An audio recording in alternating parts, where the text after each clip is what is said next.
You're listening to Not So Live from Asteroid G. I'm Mike Finkelstein. With me, as always, is... Josh Schaefer. Couldn't go with anything creative. No, not for an award show. Well, it is an award show. I mean, it's fair. We are the presenters for this award show. Aren't we supposed to do really canned remarks? When you're in Hollywood, it is important to always manage to get into your character for every role. Yeah. Gonna Daniel Day-Lewis this whole thing. You gonna go method? I've been living the life. Yeah, I've been living my life for 38 years for this moment. To present an award, I must really be the award. Someone bronze me. All right. I've been bronzed. Put me on a pedestal. I'm going to stand here for a couple weeks, see how this feels. Okay. So, for our award show, which we actually didn't manage to do last year, primarily because of the fact that it was COVID and we weren't going to see anything new or pay attention to anything that hadn't happened for like weeks and months on end. Last year, an award show didn't feel appropriate, you know? So, yeah, it didn't. No. There wasn't a lot to celebrate. There wasn't. Well, Spider-Man. Always Spider-Man. Oh, yeah. Always Spider-Man. Always Spider-Man. But so... we're going to do the award show. We're going to use it as our opening act because, you know, it's award season. Oscars and Emmys and whatever other bullshit's going on right now. Mm-hmm. It's appropriate. Mm-hmm. So we're gonna bring back the Asteroid G Awards, the Gussies. The Gussies. That's what it's called. That's what we called them that one time, and that's now stuck. So we're going to just do random categories, have fun for a little bit, and see what we come up with. So the first one I want to do is Best Sequel because we just touched upon this. And, I mean, we can come up with a lot. There's a lot of good movies that have come out lately. Pretty much all of them are franchise films. You can point to any sequel you want, Thor or Avatar 2 or anything as a sequel, whether or not it's good. But Spider-Man No Way Home. Yeah. Okay, and I want to call it as Best Sequel, not just because it's a good film, but it's the best sequel at being a sequel, because it's not just a sequel to the Spider-Man MCU, it's a sequel to every Spider-Man movie ever. Ever. Yeah. It's 3 sequels in one. Mm-hmm. So, I mean, it's a good film. It's a fantastic fucking film. I loved that movie. But it's also just a sequel that's good at being a sequel. Yeah. Well, I was thinking, like, you know, Black Panther could have probably had my vote, but... it's only one sequel to one movie. Well, and even though it was really good. Yeah. Well, it was good except for Shuri. I felt she was... okay, so in this regard, it carries on the legacy of Black Panther, because I felt like in every Black Panther movie, Black Panther's the most boring part of the movie. And you might have just killed the podcast with that one. That's a hot take. You guys know my take on this. I've already said this before. I liked the rest of the movie that was around it. I just felt like the central character, Shuri, oh my god, she was boring. She was just not a good character. I'm sorry. She couldn't carry it the same way that Jasmine did. No, I would have loved to see Chadwick Boseman in the role again. Now that he got rid of all that like origin bullshit out of the way, I thought that would have been more interesting. Yeah. Stupid colon cancer. That's the real loser of this award show. We should call it right now. Worst thing in Hollywood, colon cancer. There's your award. You get your trophy. It wouldn't be a gold trophy though. If it's a worst thing, what would it be? Tin? A poop emoji. But what would it be made of? Like stained bronze? Like what? Miley Cyrus's used skin cells. Okay, that's disgusting. But I'm leaving it in the podcast. You get to bathe in your shame with that one. Do you have something worse? Because I sure do. Wasn't quite the direction I was going with things, but okay. So no, but I'm with you. I liked most of Black Panther. I think there was other ones. I really liked Thor 4, Love and Thunder. I thought that was a fun sequel, and it did a lot for like the Thor franchise. I thought was interesting. But it's no Spider-Man Far From Home. It doesn't have 4 Thor movies it's tying up all at once. It only has one. Right. Yeah. So, and you got to give it to it because there's so many storylines that are finished in Spider-Man. Mm-hmm. I mean, the only way that movie could have been more of a sequel is if they somehow worked a reference to Into the Spider-Verse in it. Mm-hmm. Yeah. So on the subject of worst sequels, Venom: Let There Be Carnage. Yeah, who thought Woody Harrelson would make a good Carnage?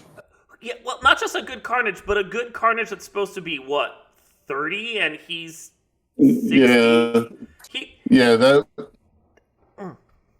yeah, that was bizarre. it was bad all around. You introduce Carnage, who is the most important villain in Venom's entire repertoire, his rogues gallery, if you will. Uh, and then you introduce him, give him a lackluster 30 minutes, and then kill him. And it's not like it's even like a potential, oh, no, he can come back. Venom literally ate him. He is not coming Yeah. back. Well, and the thing too is that the first Venom movie was so good. It was so good. In a dumb way. I mean, it was very, it's like the first Scorpion King. It was craptastic. Not good, but very enjoyably watchable. Yeah, exactly. Yeah. Like, would I write from the war front about it? No. I would not. I would be like, I can't wait till this war is over so I can watch Tom Hardy act as Venom again. Although he was the most enjoyable part of both of those movies. Yeah, like I'm not dying on the hill of this should get an award, other than for a sequel. Yeah, maybe passable CGI. Mm-hmm. On that similar front, since we can continue shitting on Sony with this, on the subject of worst franchise extension / series starter, Morbius. It's Morbin time. It is. It was sadly Morbin time for like all of 5 seconds, and then everyone realized that the joke wasn't funny. Well, and Sony thought the joke wasn't a joke and brought it back, I think, twice. Yeah, they tried. Oh, they tried to milk it for all it was worth. I got through 10 minutes of that movie before I was done. I watched it. It was not great. No. It was certainly a movie. Let's put it that way.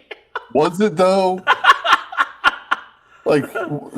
It was released in theaters. That makes it technically qualify as a movie. Yeah, but... Like, they no, I don't know. Okay, what's an award you got before I continue, like, dominating this thing? Did we do best movie? We just did worst movie. Okay, best movie. What do you got for best movie? I don't know. Since Spider-Man is probably my favorite, but... Yeah, it could sweep the award show if we wanted it to. Yeah, but... I don't know. I don't like sweeps. So I'm going to say Shang-Chi and The Legend of the Ten Rings. Shang-Chi was good. I would agree with that. Yeah. I like Dune. Dune was good. I know you're not a big Dune fan, if I remember correctly. I'm one of the 5. But I like Dune, though. I can't remember any other movies. It was just so long ago. Okay, well, some movies that came out this last year that would technically count. Top Gun, Maverick. Oh, yeah, that was 2022. That was a really good one, too. I would be willing to give that a nomination for Best Action. Because the action scenes of that were great. The movie is just basically a retread of the first film. Yeah. But it was a little bit more inclusive. Yeah. Like that. Better action. This is something I touched upon on the website, but it's worth mentioning here while we're doing the cast, is that I hate Top Gun for a variety of reasons. But one of the things that annoys me the most about the original movie is that the action is terrible. It is so fake looking. It was the 80s, but it was all real looking. No, it wasn't. It really wasn't. I love Top Gun so much. Tony Scott made a movie where you can just see people sitting in fake planes against a blue screen and called it action. No, thank you. Yeah. No. And then Tom Cruise snorted something and was like, let's do this for real, guys. Yeah. And they did. He did it 35 years later and actually made it watchable because now Tom Cruise will commit suicide on screen for us, and so much better. Also, I'm just saying the one thing that keeps Top Gun Maverick from being my personal favorite is one thing. Lack of Peter Dinklage. Well, I know. You want the two of them in a movie together. I know. He should have been his wingman. Right? Could you imagine how awesome that would have been? And he should have been Goose's son. Now, I know people will be like, you need to have everything everywhere all at once on this list. I haven't seen it yet. I'm sorry, guys. Oh, no, I was actually just about to mention Everything Everywhere All at Once should probably be on the list, too. But if you didn't see it, it was really good. Okay, good. Okay. Is it the best movie of last year? I I enjoyed Shang-Chi a little bit more. It was really, really good, though. It'll probably be my number 2. And I'm trying to think, like, Glass Onion was really good. I think that came out in December, right? It came out before the award show started, so I'm going to count it. Yeah. But because I think it came out in 2022, but I'm not sure. Because I think I remember watching it over Christmas break. Yeah. I'm going to put my nomination up for The Menu, which is a... The Menu? Yeah, okay. A gorgeously filmed horror movie about gourmet food. All right. Honestly, you should watch it. You'll get through it. It's not like horror. It's like horror satire. You'd like it. No, I've never heard of it, but I'll take a look at it. Go check it out. It's got Nicholas Hoult and Anya Taylor-Joy in it. All right. Yeah, good film. Good film. Anya Taylor-Joy is.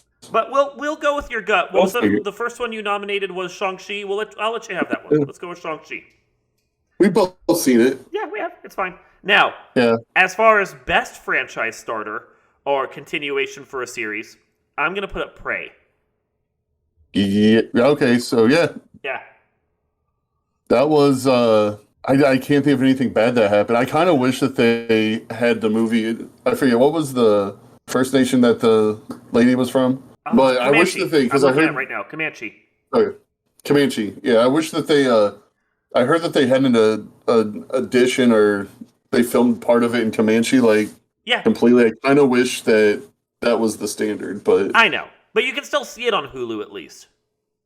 Oh, you can? Yeah, if you go into the options, you can watch the optional Comanche version. Oh, yeah. I'll have to do that. Yeah. That's cool. I thought it was just a rumor thing. I didn't actually look for that hard. Okay. It is up there. Well, because only about 15 minutes or so of the movie is actually filmed with any English dialogue.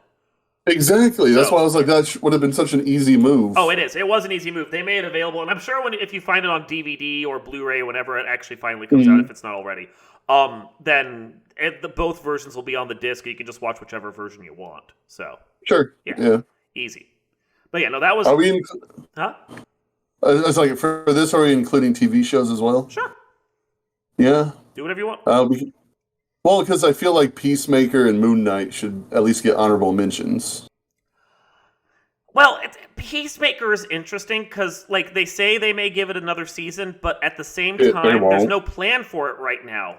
And instead, they're going to be doing, a Waller series that kind of spins off of Peacemaker, which already spun off of Suicide Squad. So, yeah, it's one of those things of, is it really a franchise extension at this point, or is it just one more brick on whatever the DCU becomes, Nothing, because, we're not talking about the biggest L's of the year yet, so we'll wait for you, Warner Brothers. Yeah, we'll get there. But I think the biggest issue I have with Prey is that it took 3 other movies to get a good Predator sequel in. Oh my god. I'm just glad that they finally got one, because Predator 1 was good, Predator 2 is passable, but then everything after that is just... Predators is fine, but, is weird. Yeah. It seems very... I think it would have been better if it wasn't the Predators, if it was just a random other alien species. Yeah. But it just was very counter-Predator to have kidnapped people. Yeah, so. It's not really their speed. It's not their mythology. Mm-mm. Prey works well. Yes. Okay, so since you were mentioning it, worst moves of the year. Ooh, where do we start? Well, my vote would be for the biggest L of the year, Mr. Zaslav. Yeah, I think there are some other things we can mention, and I think we'll get to them in different ways. But the big issue with that isn't just the fact that the Warner Brothers has canceled so many films and so many shows, and has deleted shows from their library that didn't need to be deleted, all to take tax breaks. But it's also normalized that behavior among everyone else. All the streamers are now just being like, you know what, this hasn't been watched as much as it could, and even though it doesn't have a Blu-ray release, and no one's ever going to pick this up because we own it, and we're just going to take a tax break for it so it can never be released again, we're just going to delete this from our library, and don't ever try to look for it again. Yeah. I think that this is going to have... So, I teach business, right? Sure. And I teach about the free market world. Uh-huh. And I think what's going to happen, and don't quote me because, we're not like Jim Cramer or anything. It's but going in the podcast. You're absolutely getting quoted. Right? Yeah. Good. So, so my hot take, and it might not even be a hot take, but if you were a creator, pour your blood, sweat, and tears into a show, and Netflix or Warner Brothers approaches you, what are the odds of you going to be like, I'll sign on that line, seeing as how popular shows with Netflix are canceled within 1 or 2 seasons, like consistently at this point, to the point where it seems like they have like a weird habitual addiction. It's like, it's like a gambling problem, It's like, only one more quarter, and it's like, oh shit, I just bankrupted myself. Let's just cancel it. So like, and like I was thinking about this because like this is an L, but 2023, Netflix saying that they're going to like discontinue the shared logins, which they immediately backed away from once they quote unquote leaked it. Yeah. But I was actually like, I pay for Netflix and I don't watch anything on Netflix anymore because like if there's a new show that comes out, I won't watch it until season 3. Yeah. No, I agree with you. And every show, Glow. Because there's a couple of shows that I wanted to watch, but I just won't because I don't want to get invested. Yep. And same thing with Warner Brothers at this point. Like they took off Westworld, Final Space. Yeah. So it's like, if I was a creator, why would I do that? Why would I go to streaming? And like, a lot of these places are going in-house now, and it's kind of looks like remember, what was it, like the late 80s, early 90s, maybe even further back than that, when all these creators just went in-house and just did everything. Like, if you look through Kickstarter, a lot of these places, like the guy who did, Justin Roiland is his name, but the guy who did Final Space, which was a super popular cult classic, which doesn't exist anymore because HBO killed it. Yep. Or Warner Brothers killed it. But he's making his own show on Kickstarter, and he's funded it 100% through like pretty much pledge drives and whatnot. So I feel like more creators are going to go down that path, and I think it's going to end up hurting all these big streamer stuff because a lot of people, especially since we're tiptoeing towards a recession, are looking and they're like, I don't really need 7 different streaming sites, especially if I buy something on Amazon, it's not guaranteed. So what's the point? So, yeah. And I also think physical media is going to come back in a weird way in a couple of years. I mean, I never left it, but I know you're one of the few. But it is also this thing, like, if you're a creator right now and you've got a script and you want to put it out there, I feel like instead of even bothering to go to any of these streamers that are probably, as you say, going to let you produce like a quarter of the story you want to do and then cancel it and then delete it and act like it never happened, but own the rights to it so you can never do it yourself, I would just go to YouTube and make it myself. Like, exactly. Even if I had to do it with like felt puppets and bad drawings, I'd rather have it up there and make sure I can always ensure it's up there than deal with them being like, no, we're just going to delete it, bro. Haha. Yeah. Oh, yeah. Can I get the master copy? Oh, no, we already deleted it. We own that, and we can't give it to you because then you'd put it out there and we wouldn't get our tax break. So, no. Exactly. Yeah, no, yep. I'm with you. Biggest backtrack. D&D. What do you mean by that? D&D. Oh, that's a good one. Oh, D&D. You should just say Hasbro because they not only messed up D&D, but they messed up Magic the Gathering, which are their... as far as So, a lot of the Magic players are mad that Hasbro's been releasing more sets and they're getting more expensive, right? Which, card games, that's what they do. But they're also starting to reprint cards that they said they would never reprint.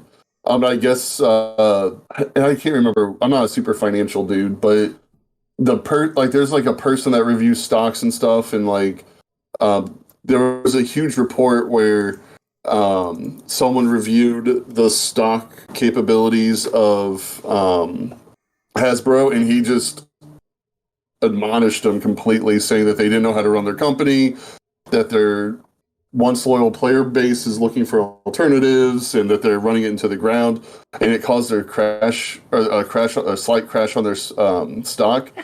And Hasbro was like, "Don't worry, we'll do this. You can get, I think it was like 15 alpha and beta cards for $1,000." Oh yeah, I heard right? about that. The limited Yeah, edition. Yeah. yeah. So their whales will buy it, but everyone else is like, what? Why are You we even said doing this? that. Yeah. Yeah, so there's been a lot of people moving out of Magic to other card games. Good. So, and Everyone the who D and has a D, game should just come play Dodeca system instead because we're awesome. yeah, Yeah. obviously, Obviously. Totally. yeah. You know what the financial advisor guy said about our stock? You're not publicly traded. Why the hell are you talking to me? What? Quit wasting my time, Josh. Yeah. Do you think he said that to Hasbro? No, he gave them even worse feedback. He told them what it was really going on. Yeah. These guys. Oh, yeah, I forgot that Hasbro took a fat L. Yeah. Oh, Yeah. oh. Biggest waste of time and money. NFTs. Yeah.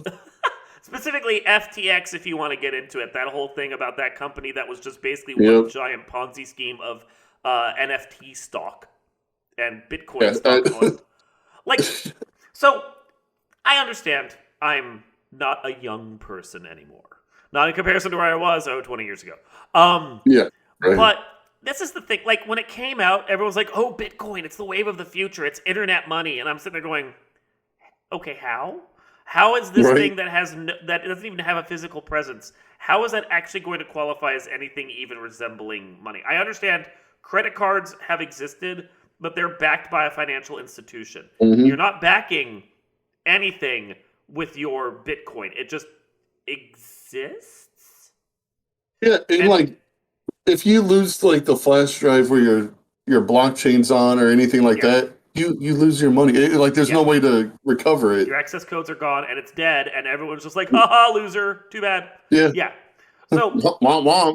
So, but instead of people being like, "Oh, well, this is weird and a bad idea," after a couple years, there's like thousands of different types of coins now, including like the FTX coin or whatever it was, and all that. Mm-hmm. And then FTX goes under, and their coins go under, and everyone's like, "I can't believe this company went bankrupt. How could they do such an elaborate Ponzi scheme?" I'm like, they were selling you fake coins with a fake way to dig them up, and you're talking about how somehow they were real money. I think the flaw is with you. Right? Like, I don't know. I understand you can make a ton of money, quote unquote, somehow with Bitcoin and all those, but at the same time, I'm sitting there going, I'll just have money. I'm okay. Yeah. Like I have some money, I think like $10 in Dogecoin because I thought it was funny. But although when Bitcoin first came out, I had the opportunity to buy $100 worth of it when it was like 5 cents or whatever. Yeah. Yeah, that was a bad. Of course, I should have done it. But then, of course, like, when do you sell it? And do you sell it now? Do you sell it later? If you'd sold it like a year ago, right before the crash happened, you would have made bank. But you never know. Like, so volatile, you know? Yeah. This is money talk with Mike and Josh. So, but anyway, and then I don't think we can get out of this award show without going with biggest douche bro idiot and talking about Elon Musk. Elon Musk. Yeah. Elon Musk. Old Muskie, as I call him. Old Muskie, who I think Twitter owns $1 billion at the end of this month, and there's no way for them to pay it. And Musk is going to probably have to sell a bunch of shares in Tesla and lose more operating control over it or whatever. I'm just sitting there going, couldn't happen to a nicer douchebag. Yeah. Well, and also like all the bad Tesla publicity that it's started to get with like cars randomly catching on fire. There was that one accident. I heard that there's like a problem where people's steering wheels are falling off within the first 2 weeks of them having it. And there's not a way to put it back on. I mean, don't get me wrong. There's probably some smart people that have invented Tesla and Yeah. all the other things that Musk has invested in. Musk is not the genius. Musk just buys these companies. Yeah, he's not the brains behind it. No. He didn't. It's like if he bought Twitter and then everyone's like, "Oh, he made Twitter." No, Twitter existed. Like Tesla existed. SpaceX existed. Like these things have. PayPal is another one. He got in on them, and his name made them bigger. But he's not the smart guy that made them. No. So yeah, I don't think he's an engineer. He understands probably about as much of computer programming as I do. oh yeah, no, there was a report, and this was hilarious, that he wanted all the coders at Twitter to print off and like highlight and comment their code so he could read over it and understand. And you're sitting there going, "That's not how you." That's not how coding works. No. Well, and when he first got there, he like. So I might actually know more than him because I know this is a bad move. But he had all the coders. Like he looked up how many lines of code people fixed on like I think the patch team or whatever. Yep. And whoever did the least amount of code rewrites were the ones that got fired. But if like I know a lot of coders, and the ones that do like a lot of code are usually the interns that are doing trash code. Yeah. And the ones that aren't doing a lot are fixing like the big bugs or the big issues. Yeah. And so like yeah, they're obviously going to do less work because they're fixing bigger issues. So you can't really use that as like a way to. And there's also the people that are having to rewrite are the ones that are having to fix crap. The guys that aren't having to rewrite are the ones that coded it right the first time. Right? So it's like, yeah. So you just fired all your good workers. Yeah. And what else happened, like, because of I think it's because of Twitter. I'm gonna say it is even though it might not be. But because Twitter fired everyone and it's like, well, they're still kind of running. Yeah. Like Microsoft and Facebook, or I guess I should say Meta and Alphabet, they're all like doing mass layoffs right now. Because I think I can't remember how much, but it was in the tens of thousands, I think, last I checked. Uh-huh. So, which is scary. Yeah. I think I saw from someone online who was like, everyone says Elon Musk is a genius. So when I saw him invest in Tesla, I'm like, that's a smart move. I'm interested in Tesla. And then he invested in SpaceX. I was like, I want to see where this company goes. This genius invested in it. And then he invested in Twitter and started talking about the things he was going to do for Twitter. And I know how to code. And I heard the dumb shit coming out of his mouth. And now I don't ever want to be anywhere near a Tesla.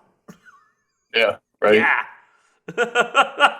Like, good point, good sir online. You are correct.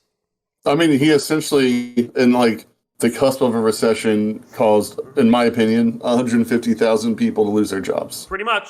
Yeah, good job there, good doofus.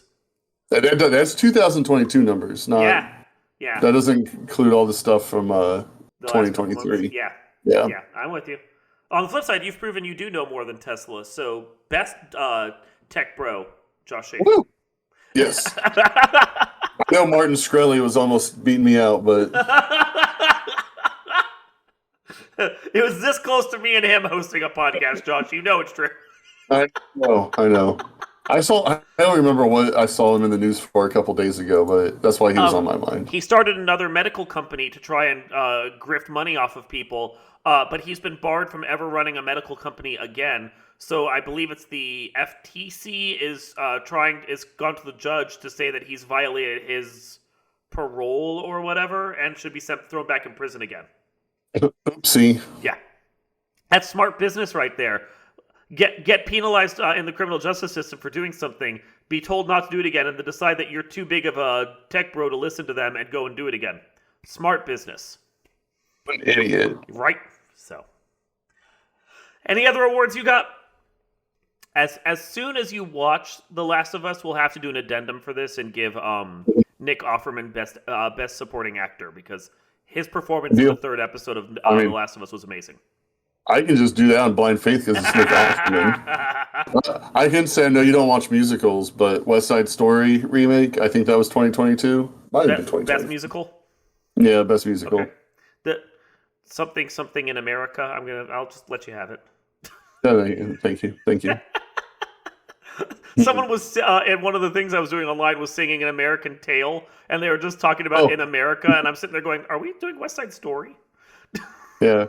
I mean, the best rendition of An American Tale will always be Abed and Troy. So. Yes. Two characters that will eternally live in our hearts. They get the trophy, Abed and Troy. I mean, that could be best news from 2022 is that they're going to do a Community movie and it sounds like Childish Gambino's on it too. I hadn't seen that he officially, but I knew they were going to court him for it. So hopefully they I bring it haven't back. heard anything official, but Even if it's just to do a tag ending at the end where it's Troy and Abed in the morning one more time, that would be enough. Obviously. That would be enough. Yeah. And I can't believe I forgot this movie, but best biopic, maybe? Sure. Best 100% actual, like, the amount of research that went into this movie was just, like, balls off the wall insane. And I'm a big history guy, as you know, I'm a big music guy, so it's really cool seeing this. But the Weird Al Yankovic story, flawless. That was such a weird movie. Daniel Radcliffe was great in it. I think I had my issues with that film. Oh yeah, I mean it's. I expected exactly what I got out of it. Yeah, that's fair. That's fair.